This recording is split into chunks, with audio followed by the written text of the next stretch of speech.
Actually Teju ಹೇಳ್ತಾ ಇದ್ದ 6 tablets ಕೊಟ್ಟಿದ್ದೀನಿ, ನಾನು 4 ಉಳ್ಕೊಂಡಿದೆ ಅಂತ. ಕೋರ್ಸ್ ಕಂಪ್ಲೀಟ್ ಆದ್ಮೇಲೆ ಡಾಕ್ಟರ್ ಕೂಡ ಸರಿ ಹೋಗ್ತಾಳೆ ಅಂತ ಹೇಳಿದ್ರು.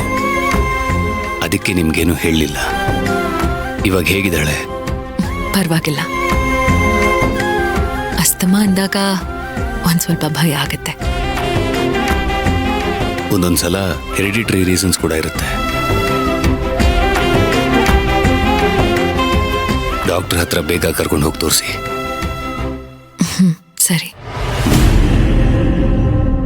ಪಲ್ಲವಿ ಮೇಡಮ್, ಒಂದು ರಿಕ್ವೆಸ್ಟ್. ಏನು? ನಾನಿಲ್ಲಿರೋ ವಿಷಯ ತೇಜುಗೆ ಯಾವುದೇ ಕಾರಣಕ್ಕೂ ಗೊತ್ತಾಗಬಾರ್ದು.